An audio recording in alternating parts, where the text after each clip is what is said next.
Hey guys, welcoming you all to my new video. So I hope आपका chemistry का exam अच्छा गया होगा. इजी भी बहुत आया था पेपर एंड बहुत अच्छा गया होगा आपका एग्जाम. ज़रूर सभी 95 प्लस स्कोर करोगे होपफुली.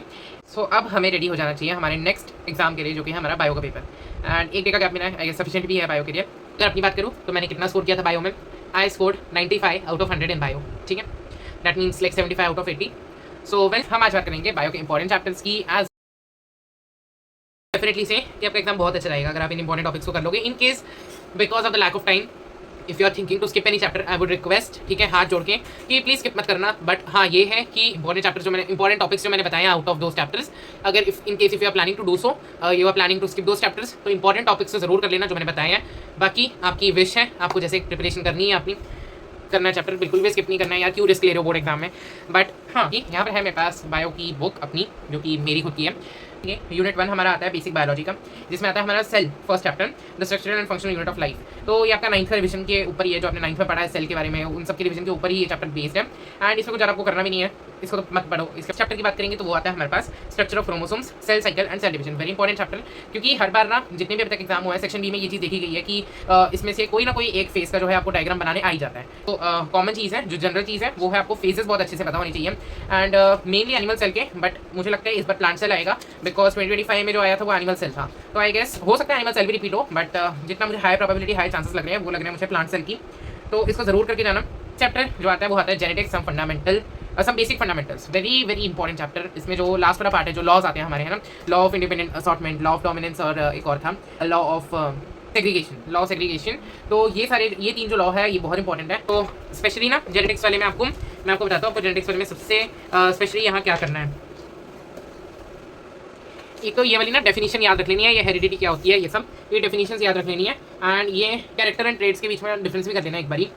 बाकी कौन सा क्रोमोसोम, ये मेल एंड फीमेल में XX एंड XY वाले जो है, ये चीज़ें याद रखनी है. साथ में इसमें सबसे मेन जो है ना, वो ये आते हैं पुनेट स्क्वायर. ठीक है, पुनेट स्क्वायर के थ्रू आपको बोल सकते हैं एक्सप्लेन करने के लिए, तो पुनेट स्क्वायर को भी याद रखना. ठीक है, डोमिनेंट एंड रिसेसिव ट्रेड्स का ना, ये वाला भी एक बार पढ़ के जाना. MCQs में आ सकते हैं इसके बारे में कुछ question.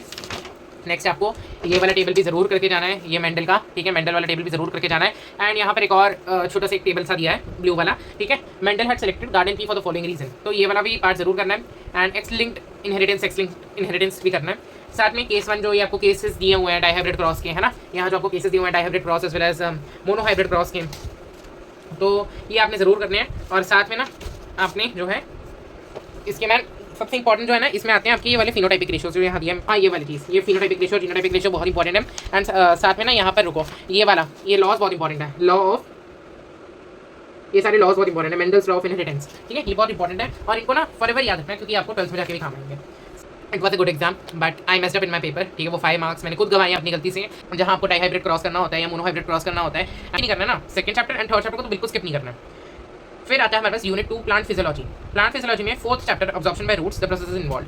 Absorption by roots important chapter है. ठीक है, बट इसमें जो सबसे ज़्यादा मेन इंपॉर्टेंट थिंग आती है ना, वो आपके एंड की चीज़ें हैं, जैसे कि प्लाज्मोलिसिस, है ना, डी प्लाज्मोलिसिस, और क्या आता है हमारे टोनिसिटी. ठीक है, ये सब चीज़ें, ये सारी चीज़ें बहुत इंपॉर्टेंट है ना. इसका अधेशन कोहेशन तो नहीं, बट जो वाटर सैप होता है, एसेंट ऑफ सैप, वो वाला टॉपिक भी इंपॉर्टेंट है. तो ऐसे क्वेश्चन आ जाते हैं. एंड अब्जॉर्प्शन बाय रूट्स में इसका याद रखना कि रूट्स क्यों ऑब्जॉर्व करते हैं, मतलब why is it important for the roots to absorb the water as well as minerals, है ना. तो इस चीज़ को याद रखना. एंड 5th चैप्टर आता है हमारा ट्रांसपिरेशन. तो ट्रांसपिरेशन में जो इंपॉर्टेंट थिंग है वो आती है हमारी ओवरऑल पूरे चैप्टर वैसे देखा जाए तो मुझे बहुत बोरिंग लगता था, बट स्टिल मैंने इसको इतना डिटेल में किया भी नहीं था. पूरे ओवरऑल ईयर में इतना डिटेल में नहीं किया था, करा था बट इतना डिटेल में नहीं किया था.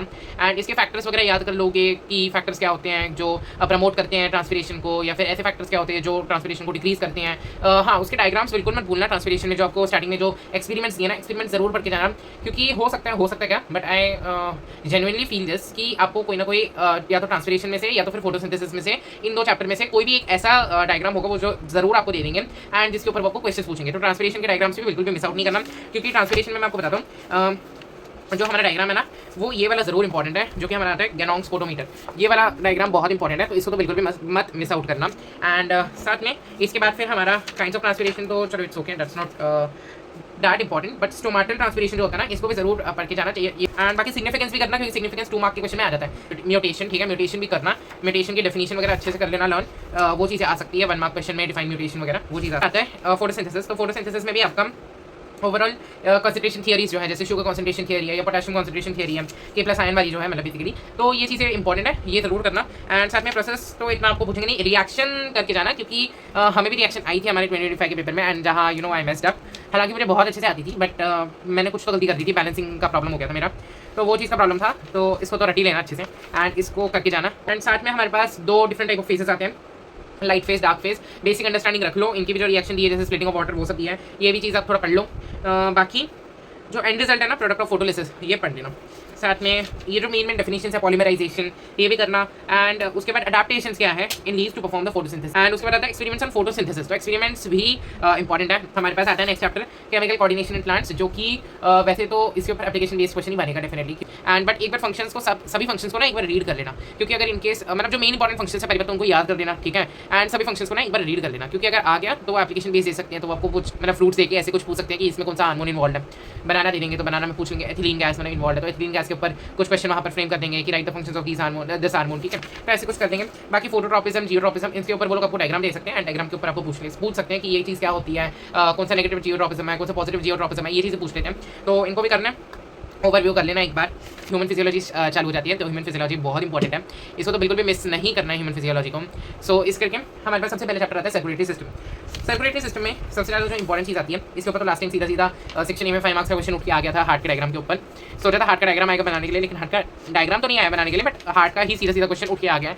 वहाँ डायग्राम बेस्ड क्वेश्चन दिया था, फिल इन द ब्लैंक्स वाला, ये वाला। सो ऐसा क्वेश्चन आ गया था। एंड इसके बाद हम करेंगे बात, इसमें जो हमारा मेन इंपॉर्टेंट थिंग है ना, वो आती है हमारी जो एक तो जो क्लॉटिंग मतलब कोगुलेशन ऑफ ब्लड होती है, इस चीज़ को स्टडी कर लेना अच्छे से, क्योंकि इसके प्रोसेसेस पूछे जा सकते हैं आपको 3 मार्क वाले क्वेश्चन में, कि overall explain the coagulation of blood और the steps involve in the coagulation of blood, तो ये इंपॉर्टेंट है। बाकी life and death of RBC, ये सब चीज़ें याद रखो, बेसिक चीज़ें हैं जो आपको याद रखनी है, क्योंकि ये एमसीक्यूज के व्यू से बहुत इंपॉर्टेंट है ये सब चीज़ें, तो इनको याद रखना। नेक्स्ट हमारे बाकी तो ये चैप्टर ऑलमोस्ट जनरल चैप्टर है, जो कि आपको पता ही होता है। एंड बाकी जो मेन चीज़ें हैं जैसे स्मॉलेस्ट लिम्फोसाइट या लार्जेस्ट लिम्फोसाइट, ये सब चीज़ें याद रखनी है, एमसीक्यूज में ही पूछेंगे वो लोग ये सब। तो यहाँ ये कुछ ऐसी चीज़ें हैं जहाँ पर आप अपना एक नंबर भी गवा सकते हो, तो इस करके इन चीज़ों को तो बिल्कुल मिस आउट नहीं करना है, ठीक है। वैसे तो कोई चैप्टर ऐसा नहीं है जो आप स्किप करो, बट स्टिल इंपॉर्टेंट चीज़ें हैं कुछ जो तो आपको बिल्कुल स्किप नहीं करनी है। एंड इसके बाद फिर हमारे पास ब्लड ट्रांसफ्यूजन है, तो ये भी बेसिक है यार, हम करते ही आए हैं।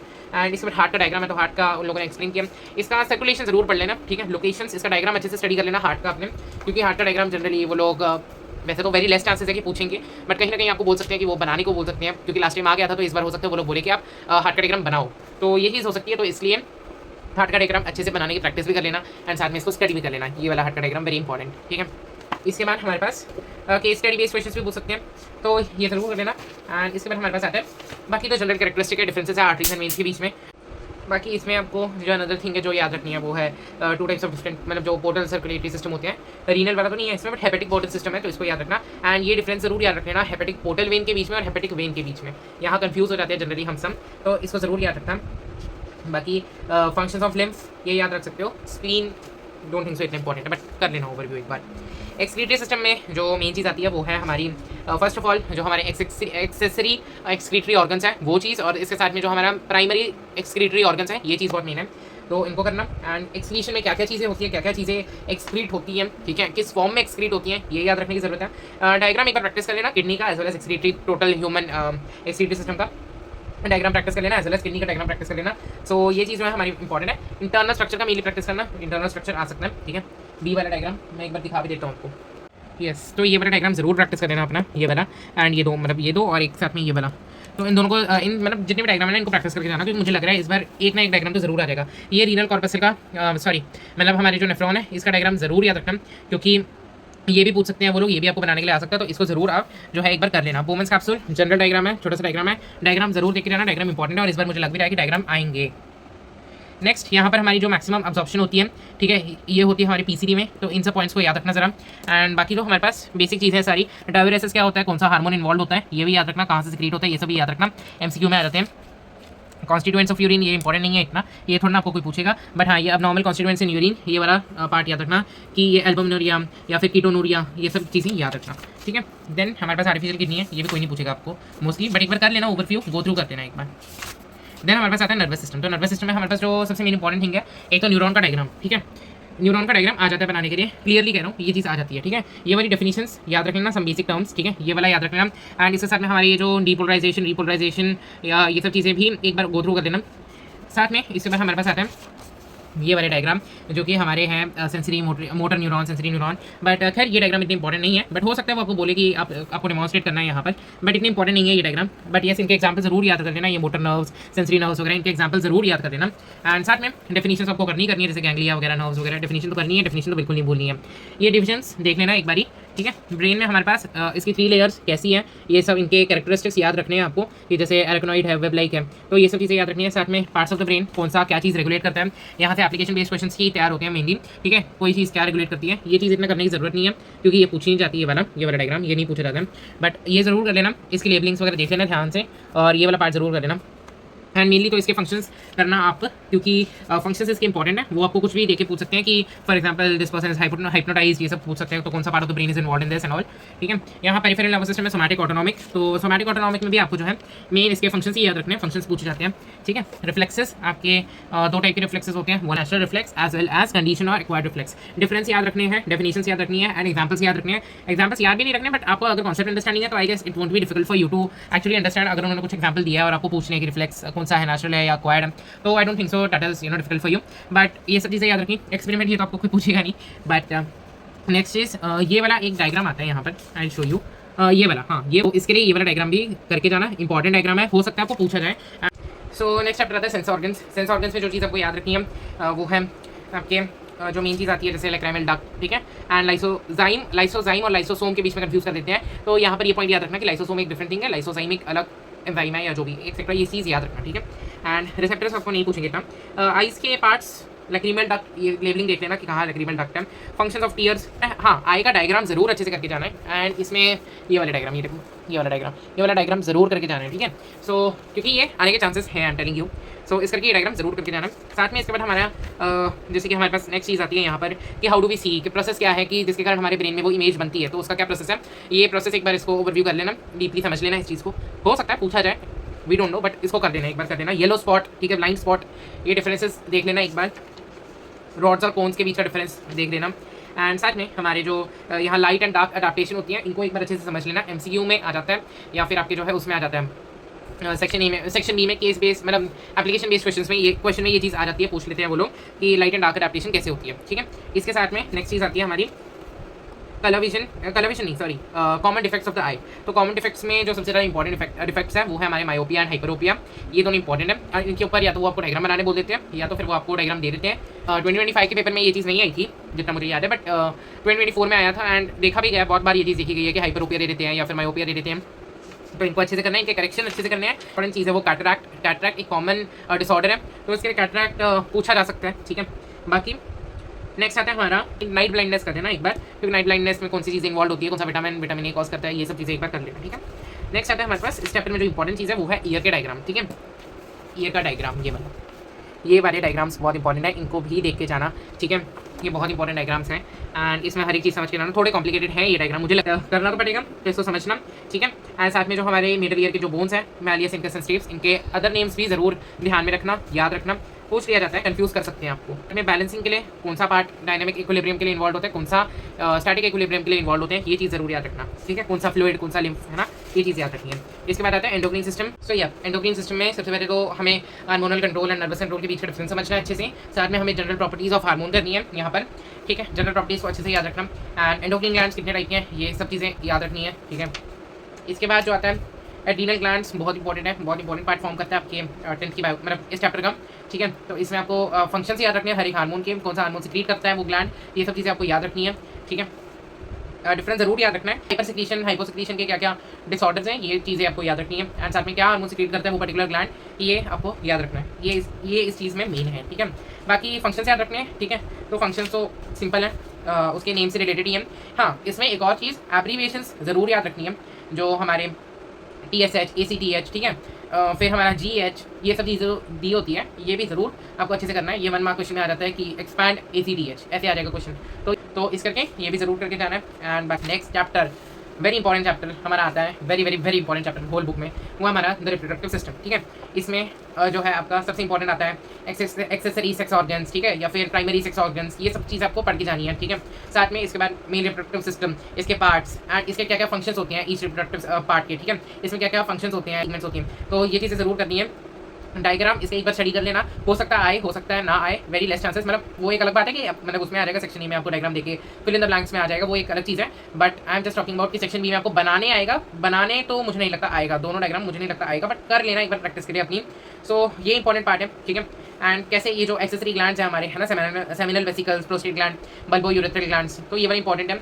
एंड बाकी इसके बाद फिर हमारा फीमेल रिप्रोडक्टिव सिस्टम है, तो इसका डायग्राम भी देख लेना, इसके पार्ट्स भी एक बार स्टडी कर लेना, पार्ट्स की फंक्शन स्टडी कर लेना। साथ में इसके बाद आता है हमारा मेंस्ट्रुअल साइकिल। तो मेंस्ट्रुअल साइकिल में ऑनसेट, ये वाली चीज़ें ज़रूर पूछी जाती है पेपर में, जो हमारा आता है ऑनसेट वाला क्वेश्चन की ऑनसेट ऑफ मेंस्ट्रुअल साइकिल, या फिर जो हमारा एक और चीज़ आती है जिसमें हमारा होता है कि परमानेंट स्टॉपेज ऑफ मेंस्ट्रुएशन, तो ये चीज़ आती है। तो इनके नेम्स, मेनार्क, मेनोपॉज, ये वाली चीज़ें करना एमसीक्यू में पूछ ली जाती हैं। इसके बाद इनके कितने फेसेस है, 4 टाइप्स ऑफ फेसेस आपको पता ही है, तो ये चीज़ें फेसेस में क्या क्या होता है, कितने दिन का फेज़ है, कितना पीरियड का फेज़ है, तो ये चीज़ आपको याद रखनी है। फर्टिलाइजेशन में आपको जो मेन इसमें है ना वो स्पर्म का डायग्राम है, तो स्पर्म का डायग्राम आपको अच्छे से करना है। बट हमारा जो ये फर्टिलाइजेशन का डायग्राम दिया है, ये वाले आई शो यू, ये वाले जो डायग्राम दिए हैं ये भी करने हैं, ठीक है, स्टडी कर लेना एक बार, हो सकता है बनाने आ जाए। इसके बाद आती है इम्प्लांटेशन, साथ में प्लासेंटा। प्लासेंटा भी बहुत इंपॉर्टेंट टॉपिक है, कभी कभी पूछ लिया जाता है। एमनियोटिक फ्लूइड, हाँ एमनियोटिक फ्लूइड का भी पूछ लिया जाता है कि क्या फंक्शन है एमनियोटिक फ्लूइड के, ठीक है। प्लासेंटा का भी पूछ लिया जाता है क्या फंक्शन है। एंड साथ में प्लासेंटा एक एंडोक्रीन ग्लैंड है। क्यों एंडोक्रीन ग्लैंड है? बिकॉज वो भी एक हार्मोन सिक्रीट करता है जिसको हम कहते हैं ओस्ट्रोजेंस या फिर प्रोजेस्टेरॉन, ठीक है, जो कि हेल्प करते हैं क्लिनिकल असेसमेंट ऑफ प्रेगनेंसी, तो ये वाली चीज़ इंपॉर्टेंट है। नेक्स्ट पार्चुरेशन, इसकी डेफिनेशन पढ़ लोगे वही काफ़ी है।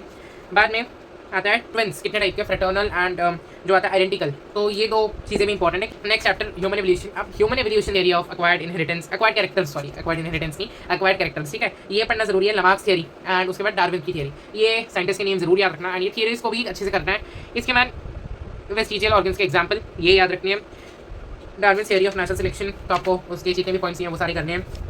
उसके बाद हमारे पास जो ये एग्जांपल दिया ना, ये इंसेक्ट का, ये फेनोमेनन का, सॉरी इंडस्ट्रियल मेलानिज्म, तो ये वाला फेनोमेनन भी इंपॉर्टेंट है करना। एंड इसके बाद हमारे पास आता है ह्यूमन एवोल्यूशन, जो वो क्रो-मैग्नोन मैन है, नियंडरथल मैन है, या फिर हमारे पास और कौन से थे, होमो सेपियंस सेपियंस, ठीक है, ये वाले जो नेम है, ऑस्ट्रेलोपिथेकस, ये सब चीज़ें, इनके कैरेक्टरिस्टिक्स आप पूरा मत पढ़ो, ठीक है। आई वुड जेन्युइनली से आप पूरा पढ़ोगे ना आप कंफ्यूज हो, डोंट जस्ट रीड इट, ठीक है, उसको पूरा मत पढ़ना, बट आप ये एक टेबल करके चले जाओ, दैट्स टोटली इनफ, ठीक है, जो आपके ह्यूमन एवोल्यूशन के लास्ट में दिया है, ये वाला टेबल करके चले जाओ, that's totally enough for your exam, ठीक है। पॉपुलेशन यार सबसे बेसिक चैप्टर, और फ्यू स्टैटिस, ये देखो ये वाला, और फ्यू स्टैटिस्टिकल टर्म्स, ठीक है, यहाँ डेमोग्राफी, फिर अपना मोर्टेलिटी, नेटालिटी, ये सारी चीज़ें इंपॉर्टेंट है, तो ये तो बिल्कुल करके जाना है। एंड साथ में हमारा जो एंड में ये आता था ना, मेथड्स ऑफ कॉन्ट्रासेप्शन, ठीक है, सर्जिकल मेथड्स होती हैं या कॉन्ट्रासेप्शन अदर मेथड्स होते हैं, हार्मोनल मेथड्स होते हैं या फिर बैरियर मेथड्स हैं, ये चीज़ ज़रूर करके जानी है। एंड एमटीपी तो आपको पूछेंगे नहीं, बट एमटीपी में उसका बस एक एब्रीविएशन, मतलब उसका एक्सपेंशन याद रख लो कि मेडिकल टर्मिनेशन ऑफ प्रेगनेंसी, तो ये चीज़ याद रखनी है। एंड बाकी सर्जिकल मेथड्स तो वेरी इंपॉर्टेंट, हो सकता है आपको डायग्राम बेस्ड क्वेश्चन आ जाए इस पर, इट मे बी आपको ड्रॉ करने बोला जाए, ठीक है, या it might be another thing कि आपको डायग्राम दे दिया जाए तो आपको उस पर पूछ लिया जाए कि which of the surgical method is this, but surgical method very very important. Star mark this surgical methods. Pollution arising environmental problem, the simplest chapter of your whole book, वैसे तो इससे ज़्यादा सिंपल मुझे पॉपुलेशन लगता था, but still यहाँ पर आपको बेसिक डेफिनेशन याद रखनी है एंड डेफिनेशंस को आपको याद रखनी है। बाकी एसिड रेन इफेक्ट्स क्या है, effects of various types of pollution ये याद रखने, ग्रीन हाउस इफेक्ट उसमें क्या इफेक्ट होते हैं उसके पॉइंटर्स याद रखने हैं, साथ में एसिड रेन के क्या इफेक्ट्स हैं, ठीक है, कंट्रोल ऑफ पोल्यूशन कैसे कर सकते हो, व्हीकुलर स्टैंडर्ड्स इतना इंपॉर्टेंट नहीं है ये पार्ट, बट स्वच्छ भारत अभियान, ऐसे कुछ आपको चीज़ें याद रखनी, जैसे स्वच्छ भारत अभियान वेरी इंपॉर्टेंट, ठीक है। एंड प्लास्टिक पोल्यूशन आपको याद रखना है, इसके लिए क्या क्या किया गया है। बाकी यूरो भारत व्हीकुलर स्टैंडर्ड्स को एक बार रीड कर लो, ये आई डोंट थिंक यहाँ अगर पूछा भी ना उन लोगों ने क्वेश्चन स्पेसिफिकली नहीं पूछेंगे आपको, यहाँ ऐसे पूछ सकते हैं, हाँ, लेकिन स्वच्छ भारत अभियान वेरी इंपॉर्टेंट, यहाँ पूछ सकते हैं स्टेट टू ऑब्जेक्टिव्स ऑफ स्वच्छ भारत अभियान, ठीक है, तो ऐसी चीज़ें आ जाती हैं, तो इनको जरूर कर लेना। बाकी इफेक्ट ऑन ह्यूमन हेल्थ, और यहाँ पे जो डेट्स दिया ना इन चैप्टर्स में, लास्ट के चैप्टर्स में जो डेट दिया ना पॉपुलेशन और पोल्यूशन में, कि इंटरनेशनल ओजोन डे के बारे में या फिर इंटरनेशनल पॉपुलेशन डे के बारे में, वर्ल्ड पॉपुलेशन डे के बारे में, ये सब जो डेट्स दिया ना ये बिल्कुल कर लेना, डेट्स आपको एमसीक्यू में पूछी जाएंगी, ठीक है, तो ये बिल्कुल कर देना।